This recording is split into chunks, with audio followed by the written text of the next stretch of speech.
logic, in propositional logic, is the proposition, right? So the definition is the following. The proposition is a declarative sentence. So it's a sentence that declares something, a fact, and this sentence is either true or false, but it cannot be both. Okay, this is a very, very important point. In all logic we discuss, every proposition is either true or false, but it cannot be both true and false. Okay. Now, here are some examples. So Ankara is the capital of Turkey. Istanbul is the capital of Turkey. 1 plus 1 equals 3. 5 plus 1 equals 6. Can somebody tell me if these are propositions or not?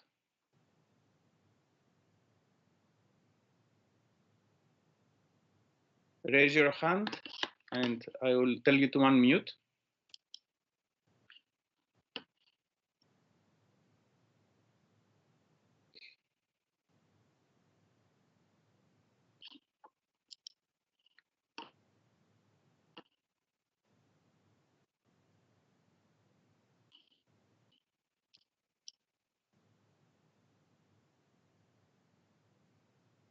Okay.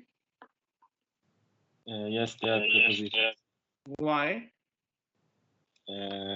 Because they are sentences that either true or false. Okay, good. And they declare something, a fact. True or false, it doesn't matter. It may be. So nowadays, facts with fake news, it's clear that you can have facts that are not correct. So you state a fact, and this may be false, but it's still a declaration. So these are all propositions. And why these are not? So I'm saying non-examples and examples. So it's clear that the first set, these are examples of propositions and these are not. Any idea why the second ones are not propositions? Raise your hands. Do not write in chat, but raise your hand. Muhammad. Sorry.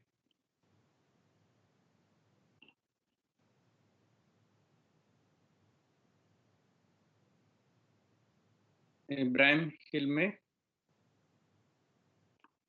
We cannot if these are true or false. We cannot know. Okay. So for which one? So we have two conditions here, right? It has to declare something, and this has to be either true or false. For example, the first one, what time is it? Does it declare anything? No. So this is not even a declarative sentence. So what time is it? It's not a declaration. So this is not a proposition because it's not a declaration. The second one says x plus 1 equals 3, right? So this is a declaration, but as you said, we don't know if it's true or false, right? Run slowly. What is the problem with run slowly?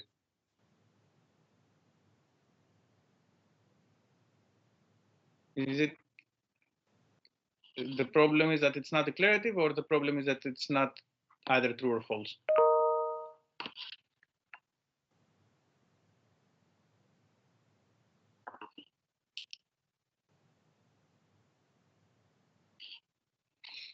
Yes, so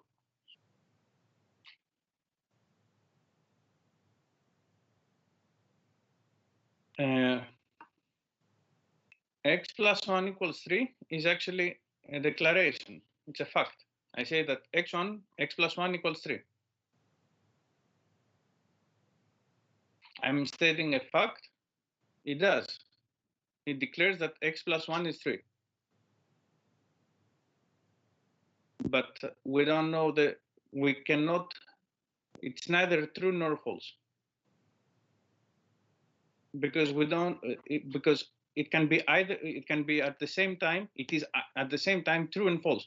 For different values of x is correct and exactly. So we don't know x, but for some values of x is true and for some it's false. So it is not that it's either true as a statement, as a proposition. It's neither true. It is not either true or false. It is both, right?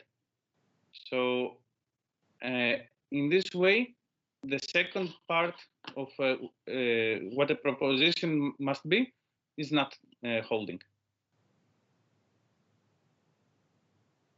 Yes, so if x is 2, then it's true. Otherwise, it's false. So as a proposition, it's both true and false. Because I don't fix x, but it is a statement. The statement says that x plus 1 is 3. What time is it? Is not a statement. I'm not saying, I don't know. For example, I could say that now it is 12 o'clock and 1 o'clock. Okay, this is always false, obviously, but it is a statement. What time is it? Is not a statement. No question, for example, is a statement. It's a declaration. Run slowly is not a question, but it's also not a declarative statement. I'm not stating a fact. I'm saying run slowly.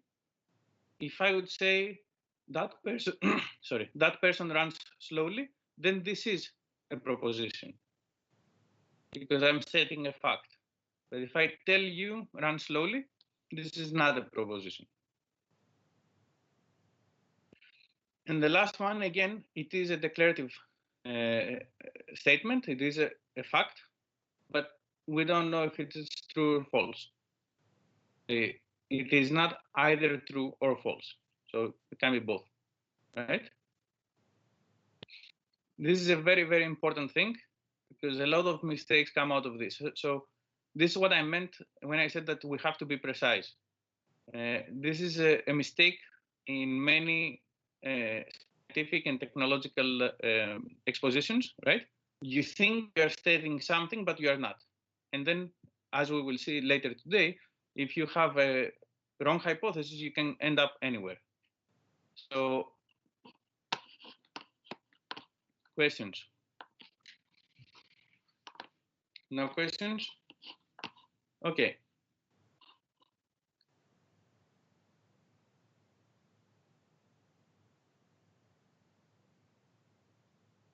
Now, we will see the propositional calculus. So we usually use letters, P, Q, R, to denote propositional variables. So we have a proposition, and we will, in order not to write everything all the time, we will say the proposition P is 1 plus 1 equals 3. Okay? So we have a proposition, and we would denote this just like we do with numbers. When you say x can be any number, then x is a variable. We also have propositional variables. I see hands raising, but they disappear. So if you really want to ask something, just keep your hand raised or unmute yourself. So every proposition has a truth value because we said that it's either true or false. So, and not both. The truth value of a proposition is true, and we denote by T, or false denoted by F. That's, I think, quite clear and usual. Okay, questions until here?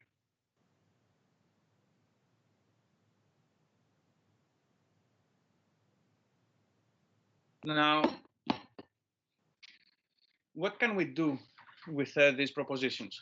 Because I say up there, I say calculus. So calculus means that we calculate, we do some operations, right?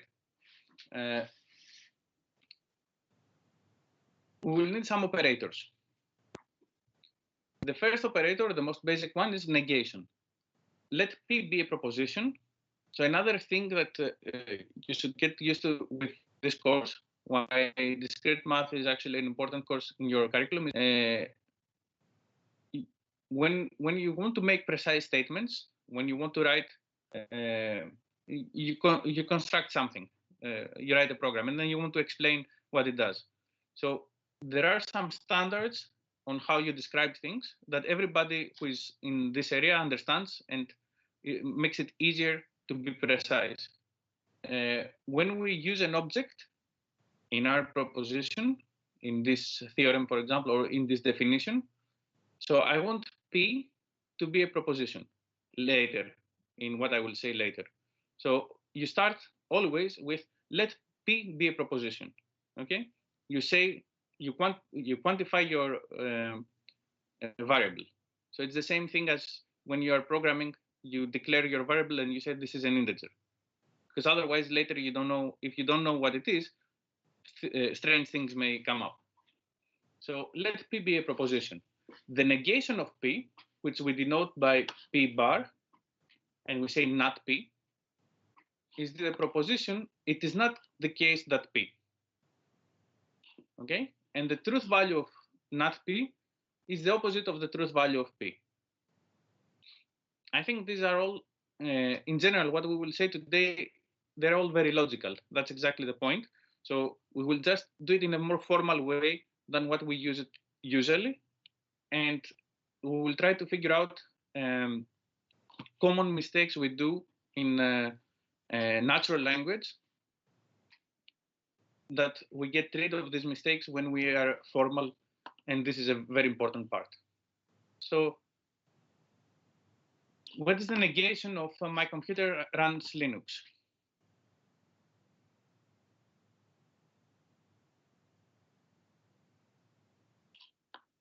Janberg.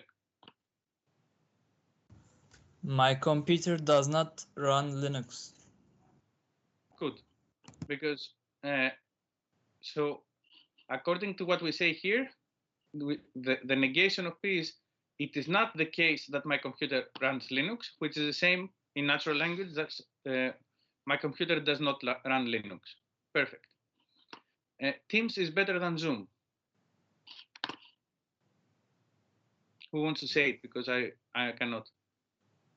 No, someone else.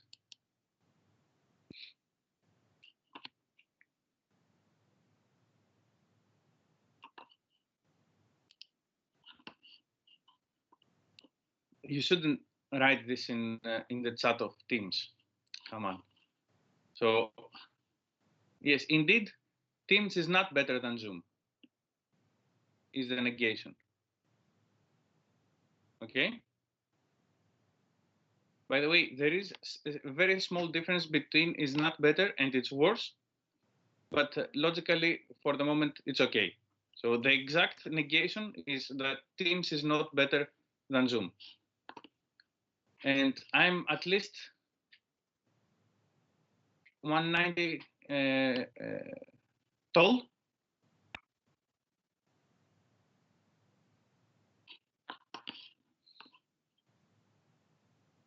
Not Osman. I am at most 190 centimeter tall. Exactly. So this is the negation, right? Good. You want something else? Yeah. Is Zoom is better than Teams correct answer too? Or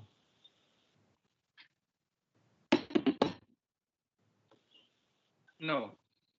If you want the negation of the proposition, it is not. So later on, we will see what you are saying is another proposition, and we will see that this is equivalent to the negation of P. So it is equivalent, but it's not directly the negation. The negation is not that. Okay? okay, thank you. So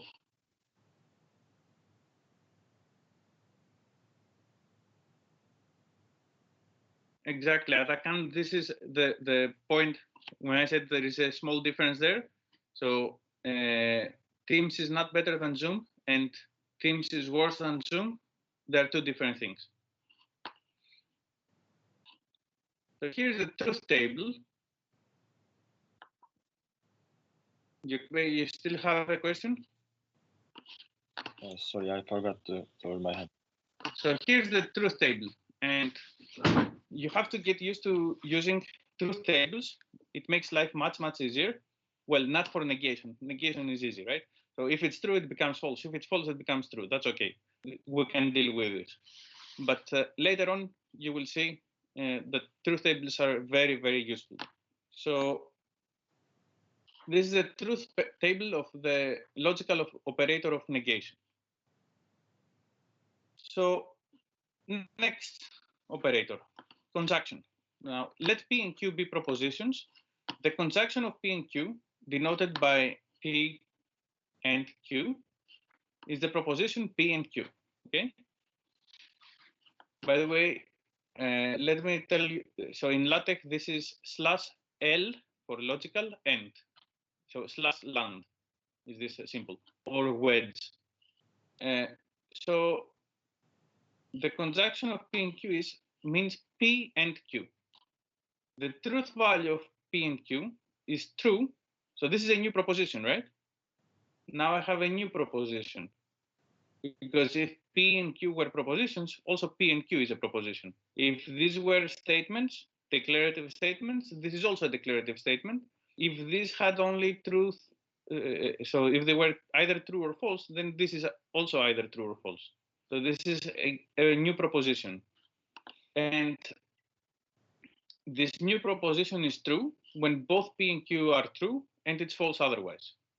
So let's say Mehmet's computer runs Linux, is proposition P, and proposition Q is Mehmet's computer had 8 GB of memory. Oh, here's a typo. So whenever you find typos or logical mistakes in the slides, you should let me know. So what is the conjunction of P and Q?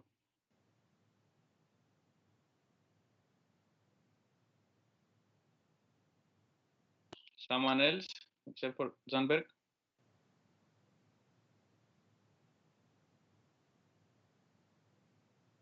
Well, Ibrahim, that's true. Mehmet must have a computer, but this is not a conjunction.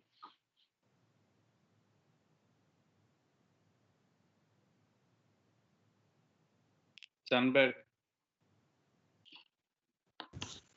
Mehmet's computer runs Linux and Mehmet's computer had 8 GB of memory. Exactly. So this is the conjunction of the two sentences, right? Of the two propositions. So this and that both hold. This is the conjunction. And here is the truth table. So if P is true and Q is true, then P and Q is also true. This is what we said here, right? If P is true and Q is false, then P and Q is false. If P is false and Q is true, then P and Q is false. If both are false, then it's also false. Yes. Ozan, this is so, well, the point is that now we are discussing the meaning and we are discussing it in natural language, right? So in natural language, we always make, we're a bit more relaxed. So as long as the meaning is correct here, it's fine. The reason why we learn these things is exactly so that we don't use natural language when we want to be precise. So you can say, you don't have to repeat Mehmet's computer. Everybody understands exactly what you mean, right? With this sentence you used. It's the same. But in general, this is why we avoid using natural language and we use logic, propositional calculus. Okay? Questions about conjunction? The next one is disjunction. Let P and Q be propositions, then the disjunction of P and Q, which we denote by P or Q, is a proposition P or Q. Now the truth value of, sorry, this should have been or. P or Q is false when both P and Q are false, and it's true otherwise. So what is the disjunction of P and Q here?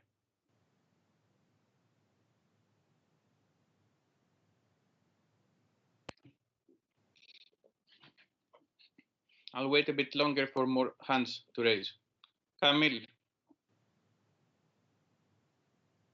Jihan.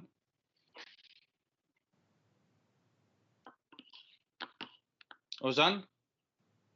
Mehmet's computer runs Linux, or Mehmet's computer has 8 gigabytes of memory.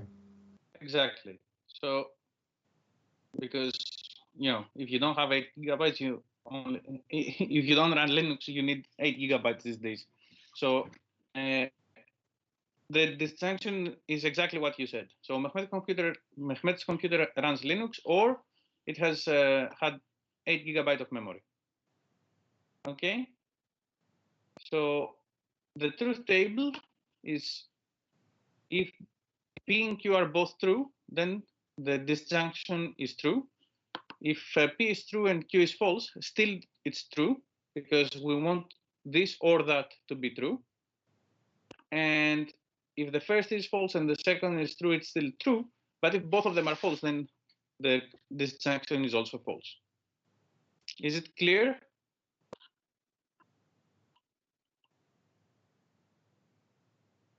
Questions? No. Yeah. Okay. Now, this previous one is OR, right? The OR operator. But we have also the exclusive OR, which we usually denote by this XOR. By the way, probably if you did any kind of programming, you know these operators because otherwise you cannot program really. So let P and Q be propositions. The exclusive OR of P and Q, which we denote this way, is a proposition P or Q, but not both.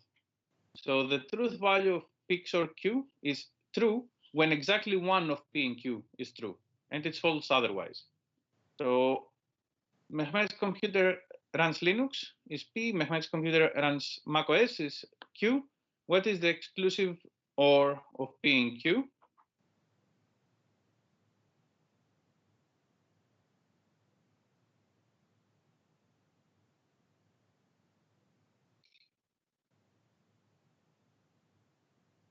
Zandberg? Mehmet's computer, either Mehmet's computer runs Linux or Mehmet's computer runs macOS. But not both, right? Yes. Yes, So, but not both. good. And so let me do a small poll here. What other operating systems do you know? Yeah, Mehmet must have a computer. Otherwise, all these things. So the propositions are still okay because we don't care if it's true or false. We care that it's either true or false. Okay.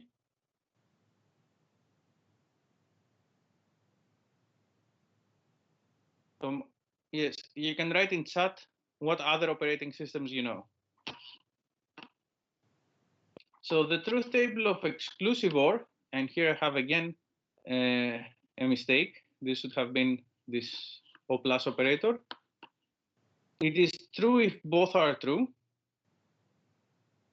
Okay, just forget about it. This truth table is all wrong. And I cannot annotate here. This is why I want Zoom, right? Because in Zoom I can write here. Do you know if I can annotate things? Can I write on the slides here?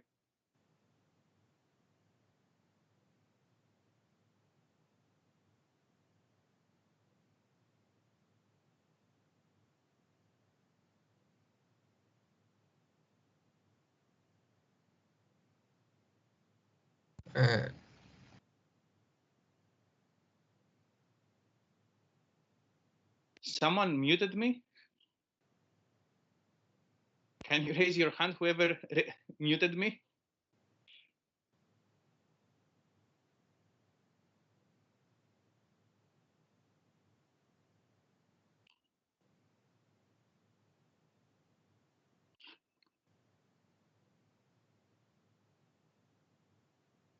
Well, yes, but then I can also, I can either write or show slides. I want to write on slides. Anyway, if we ever move to Zoom, I will start doing this again. So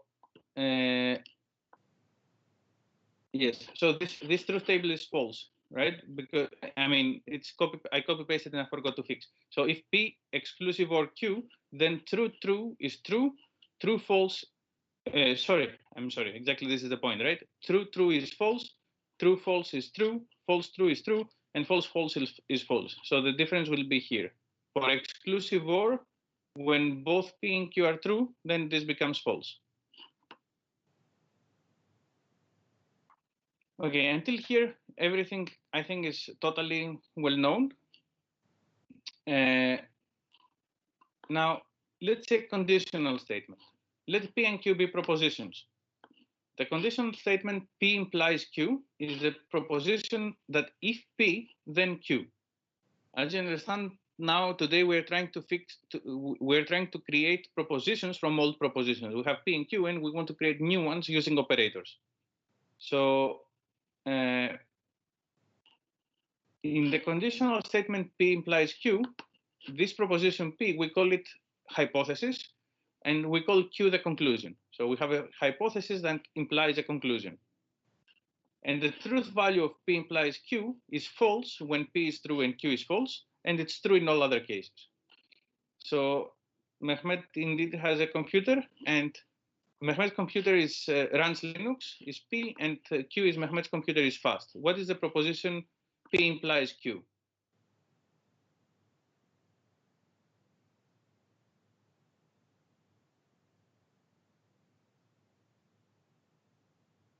Kamil.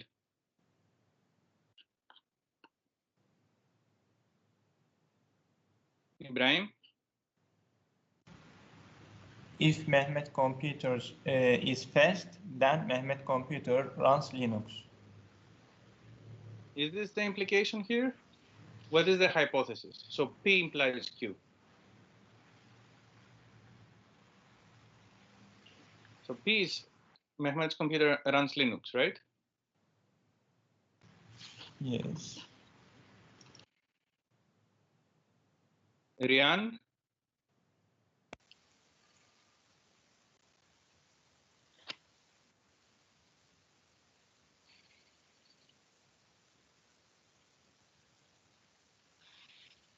And Elmer, this is very true, but that's not what is implied here.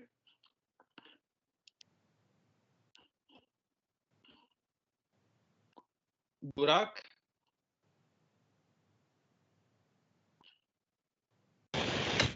If Mehmet's computer runs Linux, then Mehmet's computer is fast. Exactly. Burcu, here we don't have a negation. So we have just the implication, right? P implies Q. There is no negation involved in this expression. There's no or either. We just have if, then that. If P, then Q. Right? Yes. There is no, you see nowhere negation. It's not P bar or blah, blah. So here we just say if P, then Q. If Mehmet computers run Linux, then Mehmet's computer is fast. I don't care if this makes sense, right? I care if it is the correct statement we have here. It's if this is the proposition we constructed.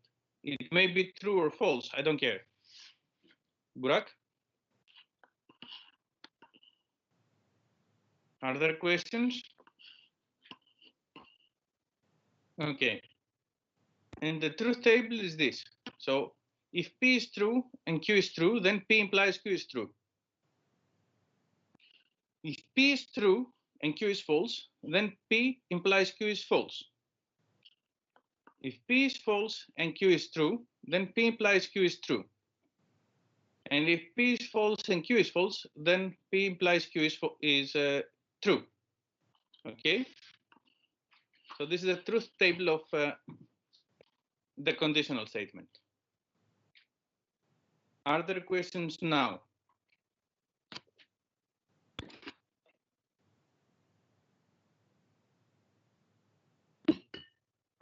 No questions? So you find this reasonable?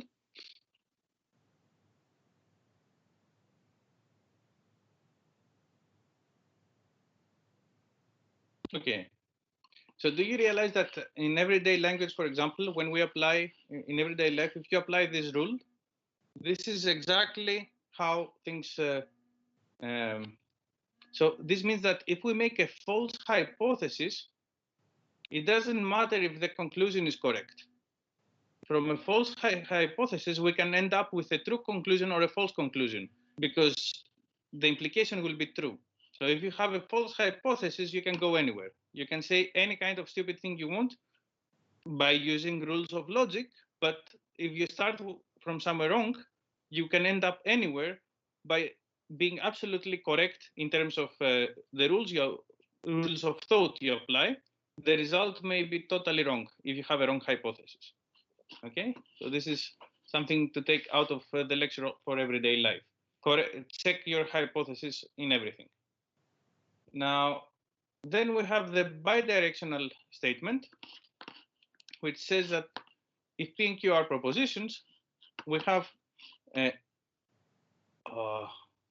okay, this is if P, if and only if Q.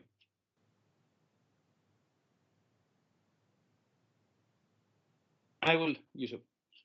So here there is also a typo. Now the truth value of P, if and only if Q, is true if P implies Q and Q implies P. Okay, and it's false in any other case. So what would be the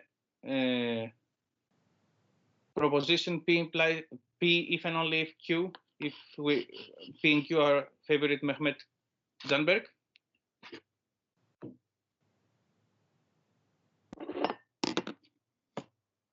What is the proposition? Mehmet's computer runs Linux if and only if Mehmet's computer is fast. Exactly.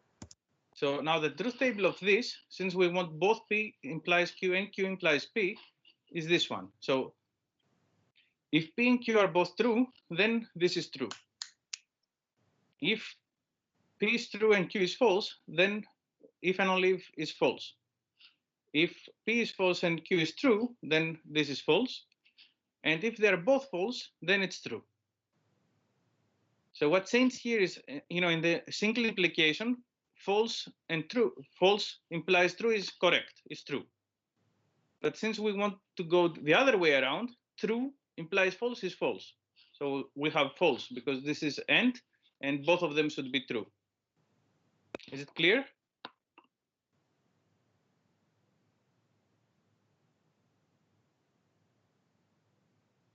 So let me first, Yusuf, say a constructed example, not from everyday life, but let's say that today it rains, so 1 + 1 is 3. Okay, this is a correct statement because today it doesn't rain, does it? I don't know. Here it doesn't. So this is what we mean by a false hypothesis can lead you anywhere. Now, you can see false hypotheses run everywhere from like Corona. This is a very hot topic nowadays, right? So if you assume something wrong, then you can be led in very wrong conclusions. Although every single step is correct, you follow correct logical steps. But if you start from something wrong, you can end up either to something correct or to something wrong. We don't know. This is the point. So in everyday life, you make choices, economical choices, health, politics, everything. This applies to everything, right? So if you assume something wrong, then you can end up with any kind of stupid statement. You think it's correct, but it's not. So we have to be careful about checking our hypothesis. Now, different kinds of propositions is, we will see 3 here. Let P and Q be propositions. The converse of the implication P implies Q is Q implies P. Okay, so this we call the converse of that. If I tell you I want the converse of something, then of P implies Q, then you give me Q implies P. Now, P and Q are propositions. The inverse of P implies Q is not P implies not Q. We negate both propositions, and this is the inverse. These do not have the same meaning, right? The inverse is it has different truth value. Now, we have the contrapositive of P implies Q, and this is not Q implies P. Sorry, not Q implies not P. And this contrapositive is very, very, very important. Let's see why. So if P and Q are two propositions that always have the same truth value, then we call them equivalent. These are equivalent propositions. We had one earlier, right? I don't remember now what was the example, but I said, although the meaning is the same, so the truth value is the same, but the propositions are not the same. They are equivalent. You have two different propositions that have the same meaning, logical meaning, then they are called equivalent. And a conditional statement, so P implies Q, and it's contrapositive, they are equivalent. So this and that, they're equivalent. They have the same truth value, the same truth table. Okay? And why is this so important? Because this is a very, very standard way to prove things in mathematics. So I tell you, prove that if that, then this. What you say is, what you prove is, if not this, then not that. Which is usually, so sometimes easier. This is a very, very standard technique you have used many times, but you didn't realize that it's based on the fact that you take the contrapositive and these are equivalent. Okay? Questions?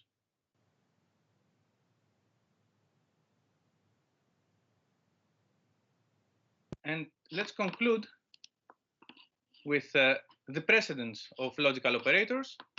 So the negation operator has the highest precedence.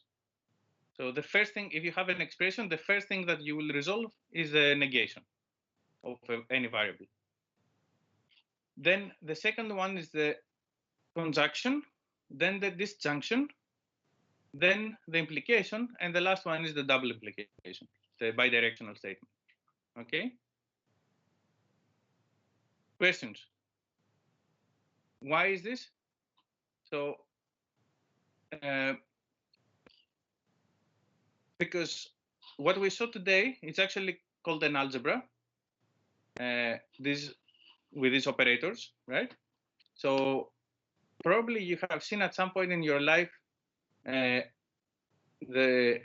you put true to be 1 and false to be 0, this to be plus and this to be times, multiplication, right? Then this is a Boolean algebra.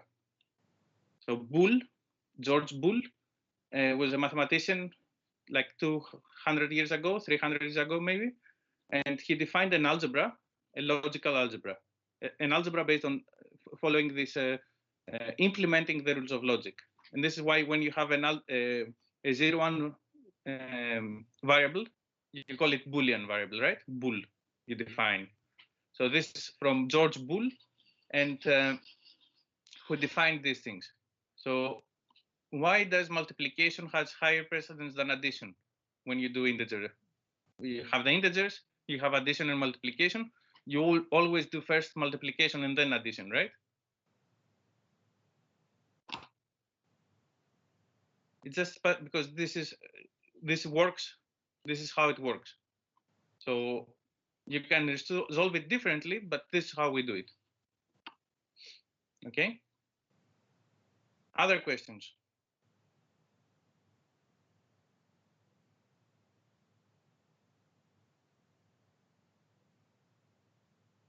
Yes, but yes. So I forgot to put it here.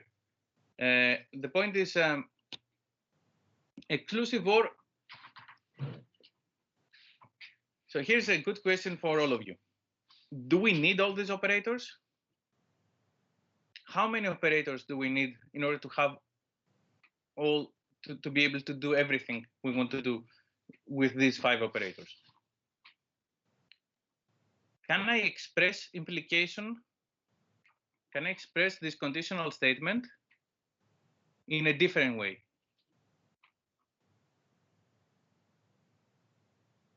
So if you check the truth tables, you will be able to construct this if you have only the first three operators. Right? With these three operators, you can write everything. Like exclusive OR, you can do it. You can say that it is X or Y and not X and Y. So if I didn't do a mistake, and this is why I need to write, then you can produce XOR, exclusive OR. So we don't need it really. So in practice, I mean, it's very practical because instead of writing 5 things that I just said, you just write 1, but it's not necessary. So the negation is definitely necessary. You cannot do without negation. But now the question is, do we need 3 or 2 is enough? And I'm not going to give you the answer. This is something to think about. On Thursday, we will see more about compound, about expressions and truth tables, etc., and how to use it. And this will be an exercise maybe. Okay? Other questions?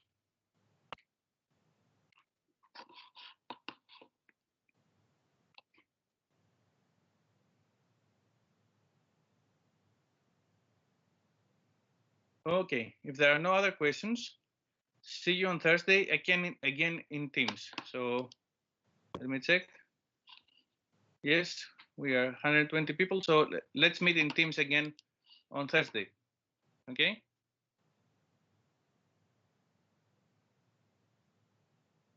Okay, I will try to check if I can find these programs. Okay. See you on Thursday.